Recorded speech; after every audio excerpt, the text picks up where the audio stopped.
بسم اللہ الرحمن الرحیم۔ السلام علیکم۔ راجہ ریئل سٹوری چینل پر آنے والے تمام ویورز کو خوش آمدید کہتے ہیں۔ سلطان اپنی خوابگاہ میں بہت آرام کی نیند سو رہے تھے کہ اچانک ہی رات کے آخری پہر وہ ہر بڑھا کر اپنے بستر سے اٹھے۔ ان کے برابر میں ہی ان کی زوجہ بھی ان کے ساتھ ہی نیم دراز تھی۔ ان کے اس طریقے سے اٹھنے سے وہ بھی ان کے ساتھ ہی اٹھ کر بیٹھ گئی۔ سلطان کا تنفس بہت بھاری ہو رہا تھا۔ ان کی زوجہ نے فوراً ہی ایک مشکیزے میں پانی بھر کر ان کے آگے کیا۔ انہوں نے فوراً ہی گڈا گھٹ سارا پانی اپنے حلق میں انڈیل دیا اور واپس بستر پر ڈھیر ہو کر گہری گہری سانس لینے لگے۔ ان کی زوجہ کافی پریشان ہو گئی تھی۔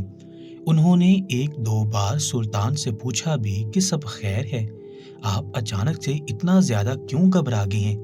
لیکن سلطان نے کوئی جواب نہیں دیا، بس خاموشی سے آنکھیں موند لیں، جبکہ ان کی زوجہ بھی انہیں پریشانی سے دیکھ کر ان کے برابر میں واپس سے نیم دراز ہو چکی تھی۔ صبح سورج طلوع ہوتے ہی وہ اپنے بستر سے نکل کر اپنے سپاہیوں اور وزیر کو حکم دے چکے تھے کہ وہ تھوڑی دیر میں بغداد کے لیے نکلیں گے، اس لیے فوراً ہی گھوڑے تیار کر دیے جائیں تاکہ وہ جلد از جلد نکل سکیں۔ تمام لوگ ہی ان کے اتنے فوراً سے بغداد کی روانگی پر حیران تھے، لیکن سلطان کے آگے کوئی بھی کچھ نہیں کہہ سکتا تھا۔ فوراً ہی ان کی شاہی سواری تیار کر دی گئی تھی، جبکہ ان کے ساتھ جانے والے سپاہیوں کے گھوڑے بھی بالکل تیار تھے۔ بس سلطان نے محل سے باہر آنا تھا اور ان کو روانہ ہونا تھا۔ سلطان بھی جلد سے جلد اپنے تمام کام مکمل کر کے محل سے باہر آئے اور فوراً ہی شاہی سواری پر بیٹھ کر بغداد کے جانب روانہ ہو گئے تھے۔ بغداد جانے کا مقصد اپنے خواب کی تعبیر تھا جو رات کے پہر انہوں نے دیکھا تھا۔ وہ اپنے خواب سے اتنا زیادہ پریشان ہو گئے تھے کہ انہوں نے فوراً ہی بغداد جانے کا صبح فیصلہ کر لیا تھا۔ بغداد میں موجود ایک معزز بزرگ جن سے ان کی بہت اچھی وابستگیاں تھیں، وہ ان کے ہر مشکل وقت میں کام آئے تھے۔ اس وقت بھی انہیں ان کی بے حد ضرورت تھی، لیکن وہ اس بات سے ناواقف تھے کہ ان کے خواب کی تعبیر انہیں اس معزز بزرگ کے پاس جانے سے پہلے ہی مل جائے گی۔ وہ لوگ بنا رکے مسلسل سوار تھے، اسی لیے جلد ہی وہ لوگ بغداد کی حدود میں داخل ہو چکے تھے۔ دوپہر کا وقت ہو رہا تھا، سر پر سورج تھا۔ سلطان اپنی شاہی سواری پر اپنی منزل کے جانب گامزن تھے۔ ان کے سپاہی ان کی شاہی سواری کے آگے پیچھے ہی اپنے گھوڑوں کی لگامیں تھامے سر پٹ دوڑ رہے تھے، جبکہ ان کا وزیر ان کے ساتھ ہی موجود تھا۔ ہر تھوڑی دیر بعد سلطان کوئی نہ کوئی گفتگو اپنے وزیر سے کر ہی رہے تھے۔ ابھی سلطان کچھ کہتے اس سے پہلے ہی ان کی نظر اچانک ہی ایک کونے میں پڑی۔ وہاں پر کافی زیادہ مردوں کا رش لگا ہوا تھا۔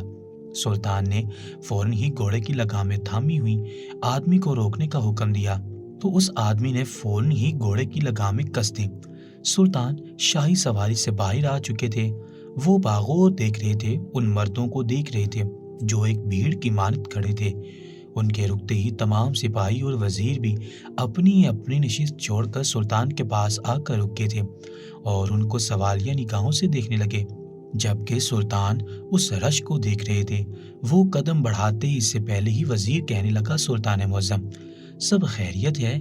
آپ کہاں پر جا رہے ہیں؟ ہمیں دیر ہو رہی ہے، ہو سکتا ہے وہ معزز بزرگ مسجد سے اپنے گھر نہ چلے جائیں، پھر ملاقات کے لیے ہمیں رات یہی ٹھہرنا پڑ جائے گی۔ سلطان نے انگلی سے سامنے کی جانب اشارہ کیا اور کہنے لگے، ہمیں لگتا ہے وہاں کوئی مسئلہ ہے، آپ لوگ یہیں پر ٹھہریں، ہم تھوڑی دیر میں وہاں سے واپس آتے ہیں، انشاءاللہ ہماری ملاقات معزز بزرگ سے ہو جائے گی۔ وہ یہ بول کر رکے نہیں تھے، بنا ان سب کی پرواہ کیے بغیر لمبے لمبے ڈنگ بھر کر اس جگہ پر چلے گئے تھے جہاں پر بہت سارے مرد ہی مرد موجود تھے۔ جبکہ قریب جانے کے بعد انہیں معلوم ہوا کہ وہ کوئی دکان ہے۔ وہ بھیڑ کو چیرتے ہوئے جیسے ہی آگے بڑھے، سامنے ایک نوجوان مرد جس کا چہرہ دودھ کی مانند سفید تھا، اس کی آنکھیں بے حد حسین تھی، سفید لٹھے کی مانند اکڑا ہوا سوٹ اور سر پر ٹوپی پہنے وہ لڑکا آگ میں ہاتھ ڈالے تلواریں بنا رہا تھا۔ سلطان یہ منظر دیکھ کر حیران رہ گئے۔ ان کے 14 طبق روشن ہو چکے تھے۔ انہوں نے ایسا منظر آج سے پہلے کبھی اپنی زندگی میں نہیں دیکھا تھا۔ ان کی حیرت کی انتہا نہ رہی تھی، جبکہ وہاں موجود کافی سارے مرد بھی اس نوجوان کی اس بہادری پر واہ واہ کے نعرے لگا رہے تھے، جبکہ سلطان خود اس کی ہمت پر واہ کیے بغیر رہ نہیں پائے تھے۔ وہ کافی دیر تک وہیں کھڑے یک ٹک اس نوجوان کو دیکھتے رہے تھے۔ وہ بنا کسی کو بھی دیکھے بغیر اور کسی کی بھی واہ واہ کو نوٹس لیے بغیر اپنے کام میں مگن تھا۔ وہ کسی کی پرواہ نہیں کر رہا تھا کہ لوگ اس کی دکان کے آگے بھیڑ لگا کر کھڑے ہوئے ہیں، یہ اس کی تعریف کر رہے ہیں۔ وہ بس اپنا کام کر رہا تھا۔ وقت کا خیال کرتے ہوئے سلطان واپس اپنی شاہی سواری کی جانب آگے تھے اور اپنی نشست پر براجمان ہو کر انہوں نے سفر کا ایک بار پھر آغاز کیا تھا، جبکہ وہ مسلسل اس نوجوان کے بارے میں ہی سوچے جا رہے تھے کہ آخر وہ انسان ایسے کیسے آگ میں ہاتھ ڈال سکتا ہے۔ ان کا سفر تھوڑی ہی دیر بعد اختتام ہو گیا تھا، کیونکہ وہ لوگ بغداد میں داخل ہو چکے تھے اور تھوڑی مسافت کے بعد وہ مسجد آگے تھے جہاں پر ان معزز بزرگ کی بیٹھک تھی۔ وہ مسجد کے اندر داخل ہوئے تو وزیر کے کہنے کے مطابق انہیں وہاں پہنچنے میں واقعی دیر ہو چکی تھی اور معزز بزرگ اپنے گھر کو روانہ ہو گئے تھے، جبکہ سلطان کے چہرے پر بالکل بھی شکن نہیں آئے تھے، بلکہ وہ اس خبر سے بالکل مطمئن تھے۔ شاید وہ یہاں پر ٹھہرنا چاہتے تھے، لیکن ان کے وزیر اور سپاہی کافی زیادہ پریشان تھے۔ رات تک انہیں واپسی کرنی تھی، لیکن اب رات میں واپسی کرنا مشکل ترین تھا۔ سلطان ایک کونے میں جا کر اللہ کی عبادت میں مشغول ہو گئے تھے۔ انہوں نے دوپہر کے وقت کی نماز ادا کی اور قرآن پاک کی تلاوت کرنے لگے، جبکہ آگے پیچھے ہی ان کے سپاہی اور وزیر بھی بیٹھ کر اللہ کی عبادت میں مشغول ہو چکے تھے۔ تھوڑی دیر بعد ہی سپاہیوں نے اور وزیر نے اپنا قرآن پاک بند کر دیا تھا، لیکن سلطان ابھی تک اللہ تعالیٰ کی کتاب قرآن مجید کو پڑھنے میں مگن تھے۔ کچھ سپاہی مسجد سے باہر نکل گئے تھے تو کچھ سپاہی سلطان کی حفاظت کے لیے مسجد میں ہی ٹھہرے ہوئے تھے۔ وزیر بھی ان کی بغل میں بیٹھا ہوا اللہ کے نام کی تسبیح کر رہا تھا۔ انہوں نے سارے دن کا وقت اللہ کی عبادت میں وقف کر دیا تھا۔ مغرب کی نماز ادا کرنے کے بعد انہوں نے بارگاہ الہی میں اپنے ہاتھ بلند کیے اور اللہ تعالیٰ سے دعا کرنے لگے، یا اللہ، میرے اس خواب کی جلد ہی تعبیر دے دے، مجھے اس انسان کی اصلیت بھی بتا دے کہ وہ انسان ایسے کیسے آگ میں ہاتھ ڈال سکتا ہے۔ میرے اوپر رحم فرما اور میری رعایا کو اچھی زندگی گزارنے کی توفیق دے اور مجھے انصاف پسند رہنے کی تاعمر طاقت عطا فرما۔ وہ جس کام کے لیے آئے تھے لگتا تھا وہ کام ان کا ہونے والا تھا۔ عشاء کی نماز کے بعد ان معزز بزرگ نے مسجد کے اندر آنا تھا، لیکن سلطان اس سے پہلے ہی وہاں سے نکل کر بغداد میں موجود اپنے ایک چھوٹے سے حجرے میں چلے گئے تھے، جبکہ وزیر اب کافی اضطرابی کیفیت کا شکار تھا، کیونکہ اس کو سلطان کی منطق بالکل بھی سمجھ نہیں آ رہی تھی۔ اتنا انتظار کرنے کے بعد وہ ایسے کیسے بنا ان بزرگ سے ملے بغیر وہاں سے نکل آئے تھے؟ اب اس کی بس ہو چکی تھی، اس سے رہا نہ گیا تو وہ کہنے لگا، سلطان معظم، جان کی امان پاؤں تو کچھ عرض کرنا چاہتا ہوں۔ سلطان نے ایک نظر اپنے وزیر کو دیکھا اور ذرا اس بات میں ہلاتے ہوئے کہنے لگے، جان کی امان ہے، کہو جو کہنا ہے۔ وزیر یہ بات سن کر کہنے لگا، تھوڑی دیر بعد وہ معزز بزرگ مسجد میں آ جائیں گے، تو آپ یہاں کیوں آگے ہیں؟ اگر ہم وہاں نہیں ہوں گے تو وہ چلے جائیں گے، ہمیں چاہیے کہ ہم وہیں پر ٹھہر کر ان کا انتظار کریں۔ سلطان نے ایک نظر وزیر کو دیکھا اور کہنے لگے، ہم معزز بزرگ سے ان کے گھر جا کر ملاقات کر لیں گے، وہ ہمیں کبھی بھی اپنے دروازے سے نہیں دھتکاریں گے، بلکہ عزت سے اپنے گھر میں داخل کریں گے۔ لیکن اس سے پہلے ہم کچھ اور یہاں پر کرنا چاہتے ہیں۔ آج کی رات ہم لوگ یہیں پر ٹھہریں گے، اس لیے مجھے کچھ لباس کی ضرورت ہے۔ میں آج اپنے شہر کے بجائے بغداد شہر کا گشت کرنا چاہتا ہوں، یہاں کے حالات معلوم کرنا چاہتا ہوں کہ یہاں پر لوگ کیسے زندگی گزار رہے ہیں، اور یہاں موجود اس نوجوان مرد کی اصلیت کو بھی جاننا چاہتا ہوں کہ وہ کتنا پانی میں ہے۔ ایسے کیسے وہ جلتی ہوئی آگ میں اپنا ہاتھ ڈال سکتا ہے اور اس کو ذرا برابر بھی تکلیف نہیں ہو رہی؟ میں اس چیز سے بے حد حیران ہوں۔ اس لیے میں آج کی رات یہاں پر ٹھہر کر بھیس بدل کر اس نوجوان خوبصورت لڑکے کے گھر کی طرف جاؤں گا اور اس کے گھر میں چھپ کر دیکھوں گا کہ آخر ایسی کیا بات ہے جس کی وجہ سے وہ اتنے آرام سے آگ میں ہاتھ ڈال دیتا ہے۔ جبکہ وزیر خاموش ہو گیا تھا، کیونکہ وہ جانتا تھا سلطان کبھی بھی کوئی بھی بات بنا سوچے سمجھے نہیں بولتے ہیں۔ یقیناً اس کام میں کوئی تو مصلحت تھی، جبھی سلطان اپنے کام کو چھوڑ کر بغداد میں ٹھہرنا چاہتے تھے، ورنہ ایک سلطنت کے بادشاہ کے پاس اتنے کام اور مصروفیات تھیں۔ اس بات سے تو وزیر اچھے سے واقف تھا۔ فوراً ہی اس نے اپنے بندوں کے ذریعے سلطان کے لباس کا بندوبست کر دیا تھا، اور دیکھتے ہی دیکھتے سلطان نے اپنے شاہی لباس کو تبدیل کر کے ایک مسافر کا لباس سے بے تن کر کے خود کو ایک عام انسان بنا لیا تھا۔ سلطان ابھی تک اس حجرے میں ہی بیٹھے ہوئے تھے جو ان کے لیے بغداد میں مختص تھا۔ جیسے جیسے رات کا وقت گزرتا جا رہا تھا، سلطان اس آدمی کے بارے میں مسلسل سوچتے جا رہے تھے۔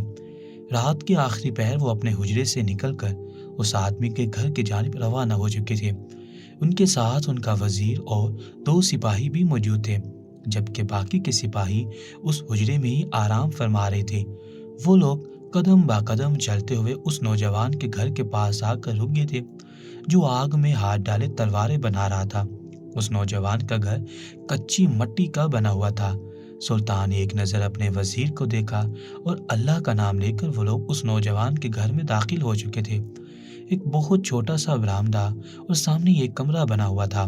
سلطان خاموشی سے دبے پاؤں اس کمرے کے پاس آ کر ٹھہر گئے تھے۔ کمرے کے دروازے پر ایک پردہ ڈلا ہوا تھا۔ وہ پردہ جالی نما تھا۔ اندر کا منظر صاف دکھائی دے رہا تھا۔ کمرہ بھی بہت چھوٹا سا تھا۔ سلطان نے خاموشی سے پردے کو سائٹ کیا اور اندر کا منظر اپنی آنکھوں سے دیکھنے کی کوشش کرنے لگے۔ جیسے ہی ان کی نگاہ کھونے میں پڑی تو وہ حیران رہ گئے، اور انہیں اب سمجھ نہیں آ رہا تھا کہ وہ آدمی کیسے آگ میں ہاتھ ڈال سکتا ہے۔ ان کے ذہن و گمان میں بھی نہیں تھا کہ وہ آدمی آخر میں ایسا انسان نکلے گا۔ وہ ایک بوڑھی عورت کے ساتھ جسمانی۔ سلطان اور ان کے سپاہی غور سے اندر کا منظر دیکھ رہے تھے۔ اب دھیرے دھیرے سلطان کو اپنے خواب کی تعبیر میں ملتی نظر آ رہی تھی۔ ان کو سمجھ آ گیا تھا کہ صبح ہوتے ہی انہیں بغداد آنے کی بے چینی کیوں ہوئی تھی، اور راستے میں اس بھیڑ کا انہیں نظر آنا اور ان کا اس بھیڑ کے پاس جانا انہیں ساری حقیقت سے روشناس کروایا گیا تھا۔ وہ بنا کچھ بولے فوراً ہی اس جگہ سے پلٹ گئے تھے اور اپنے حجرے میں آ کر بیٹھ گئے تھے۔ ان کے چہرے پر الجھن ہی الجھن تھی۔ انہیں سمجھ نہیں آ رہا تھا کہ وہ جو دیکھ کر آ رہے ہیں وہ سچ ہے یا پھر جو خواب میں انہوں نے دیکھا تھا وہ سچ ہے، کیونکہ انہوں نے جو خواب میں دیکھا تھا وہ ابھی اپنی آنکھوں سے اب براہ راست دیکھ کر آ چکے تھے۔ اس لیے انہیں اب حقیقت تسلیم کرنے میں بہت مسائل پیش آ رہے تھے، کیونکہ ابھی تک حقیقت ان کے سامنے صحیح سے کھل کر نہیں آئی تھی۔ آخر کو وہ سمجھ نہیں پا رہے تھے کہ وہ نوجوان مرد مجرم ہے یا پھر ملزم۔ سلطان نے اس رات خواب میں دیکھا تھا کہ ایک بوڑھی عورت جس کے چہرے پر جھریاں ہیں، جس کے ہاتھ پاؤں ناکارہ ہیں، وہ ایک کونے میں پڑی ہوئی ہے، اور ایک نوجوان حسین خوبصورت مرد اس عورت کے جسم کی مالش کر رہا ہے، اور وہ عورت درد سے کرا رہی ہے۔ وہ اپنے سر کو ادھر ادھر مار رہی ہے۔ ایسا لگ رہا ہے کہ وہ آدمی اس عورت کو تکلیف دے رہا ہے، جبکہ یہ منظر دیکھ کر سلطان بھی نیند کے زیر اثر تکلیف میں تھے۔ وہ مسلسل اس عورت کے پاس جا کر اس کو اس تکلیف سے رہائی دلانا چاہتے تھے، لیکن جب بھی وہ اس عورت کے پاس جانے کی کوشش کر رہے تھے تو ایسا لگ رہا تھا ان کے پیروں میں بیڑیاں ہیں، وہ آگے بڑھ ہی نہیں پا رہے ہیں۔ اسی خواب کے زیر اثر وہ بہت بری طریقے سے گھبرا کر اٹھے تھے۔ ان کی آنکھیں کھل چکی تھی اور سامنے کا منظر بالکل صاف تھا۔ وہ اپنے خوابگاہ میں موجود تھے، لیکن وہ اس خواب سے اتنے زیادہ گھبرا گئے تھے کہ انہوں نے فوراً ہی اس خواب کی تعبیر چاہی تھی۔ اسی لیے وہ بنا کسی بھی چیز کی پرواہ کیے بغیر اپنے دربار، اپنے محل، سب چیزوں کو پس پشت ڈال کر اس خواب کی تعبیر کے لیے بغداد کی جانب روانہ ہو گئے تھے۔ اور آج جو منظر انہوں نے اس گھر کے اندر دیکھا تھا، دھیرے دھیرے انہیں اس خواب کی تعبیر سمجھ آ رہی تھی، کیونکہ وہاں موجود وہ نوجوان مرد اس عورت کے ساتھ یہی سب کچھ کر رہا تھا۔ وہ اس عورت کے جسم کی مالش کر رہا تھا اور وہ عورت درد سے کرا رہی تھی۔ یہی چیز سلطان کو پریشان کر رہی تھی کہ وہ عورت درد سے کرا کیوں رہی تھی۔ اس کو تو سکون اور راحت ملنی چاہیے تھی، لیکن اب جو بھی تھا تمام راز اس آدمی کے پاس ہی موجود تھے، سلطان کے خواب کی تعبیر بھی، اور اس عورت کے ساتھ اس آدمی کا رویہ بھی، اور اس آگ میں ہاتھ ڈالنے کا قصہ بھی۔ انہیں اب بے چینی سے صبح ہونے کا انتظار تھا۔ صبح طلوع آفتاب ہوتے ہی انہوں نے اپنا لباس تبدیل کیا اور واپس سے بادشاہ کا لباس زیب تن کر کے اس مسجد کے اندر جا کر بیٹھ کے اور اپنے سپاہی کو حکم دیا کہ فوراً ہی اس دکان پر جا کر اس نوجوان مرد کو گرفتار کر کے یہاں پر لے کر آیا جائے، اور اس نوجوان کے گھر جا کر اس بوڑھی عورت کو بھی لے کر آیا جائے، تاکہ تمام حقیقت ان کے سامنے کھل کر آ جائے اور انہیں اس بات کے بارے میں معلوم ہو جائے۔ ان کے حکم کی فوری ہی تعمیل کی گئی تھی، اور ان کے سپاہی تھوڑی دیر بعد ہی اس بوڑھی عورت کو اور اس نوجوان مرد کو گرفتار کر کے مسجد کے پاس لے آئے تھے۔ سلطان اپنی نشست پر ایک شان سے براجمان تھے، جبکہ تمام لوگ سلطان کو وہاں دیکھ کر حیران تھے کہ آخر ان کی یہاں پر آمد کیسے ہوگی۔ تمام لوگ ہی حیرت سے سلطان کو دیکھ رہے تھے، جبکہ سلطان کی زہریک نگاہیں ان دونوں مرد اور عورت پر تھی۔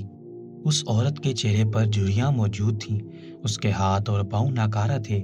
وہ سلطان کے سپاہیوں کے سہارے ہی وہاں موجود تھی، جبکہ وہ آدمی کافی زیادہ پریشان نظر آ رہا تھا۔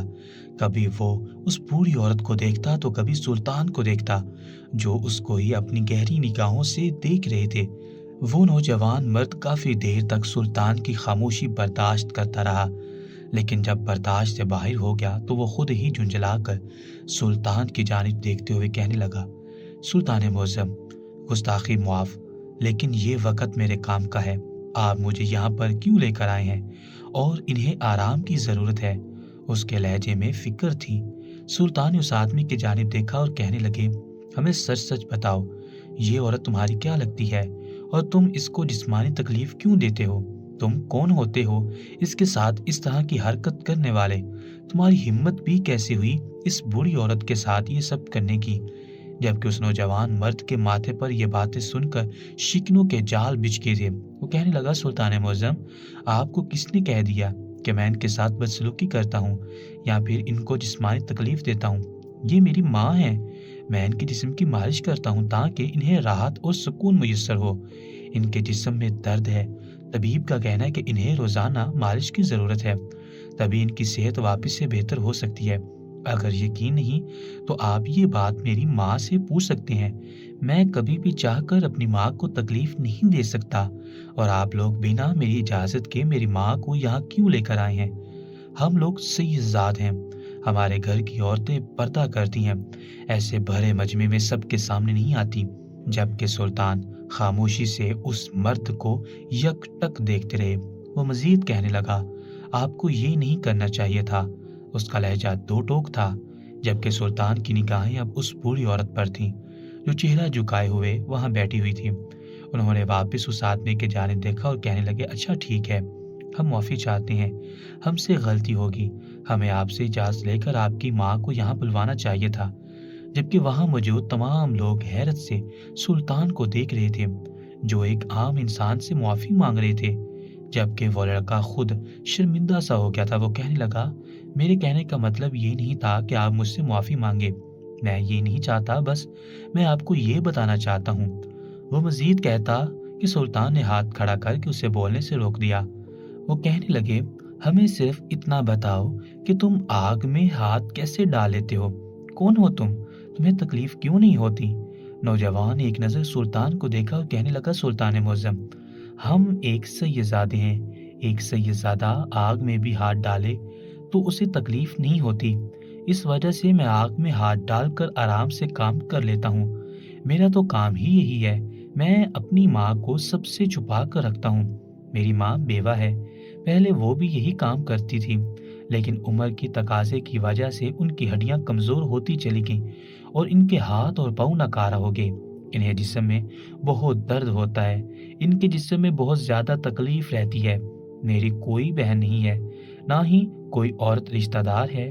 ہم دونوں ماں بیٹے ہی ایک دوسرے کا سہارا ہیں، اس لیے میں ہی اپنی ماں کے جسم کی مالش کرتا ہوں تاکہ ان کے ہاتھ اور پاؤں کو سکون ملے۔ لیکن یہ ساری باتیں سن کر بھی سلطان مطمئن نہیں تھے۔ انہوں نے اس بوڑھی عورت کی جانب دیکھا، وہ ابھی تک چہرہ جھکائے ہی بیٹھی تھی۔ سلطان نے سر کو ہلکی جھنبش دی اور ان دونوں کو وہاں سے جانے کا اشارہ کر دیا۔ وہ نوجوان مرد فوراً ہی وہاں سے نکل چکا تھا، لیکن سلطان ابھی تک ایک گہری سوچ کے اندر ڈوبے ہوئے تھے۔ انہوں نے جو خواب میں دیکھا تھا وہ یہی تھا کہ وہ عورت درد سے کرا رہی تھی، اور رات کے پہر بھی انہوں نے یہی سب دیکھا تھا۔ اس نوجوان مرد کا کہنا تھا کہ وہ جب اپنی ماں کے جسم کی مالش کرتا ہے تو ان کے جسم پر تکلیف ہوتی ہے، اس لیے وہ درد سے کراتی ہیں، لیکن نہ جانے کیوں سلطان کو ان سب چیزوں میں جھول لگ رہا تھا۔ وزیر ان کے قریب آیا اور کہنے لگا، سلطان معظم، اب ہمیں چلنا چاہیے، واپسی ہماری بہت ضروری ہے۔ بہت سے کیس عدالت میں درج ہو چکے ہیں جن کی سنوائی آپ نے کرنی ہے۔ سلطان اپنی جگہ سے کھڑے ہوئے اور سر کو نفی میں ہلا کر ان بزرگ کے گھر کی جانب روانہ ہو گئے جن کے پاس وہ اپنے محل سے بغداد آئے تھے۔ سلطان کے پیچھے پیچھے ہی ان کا وزیر بھی آ گیا تھا۔ انہوں نے اس بات کا کوئی نوٹس نہیں لیا تھا۔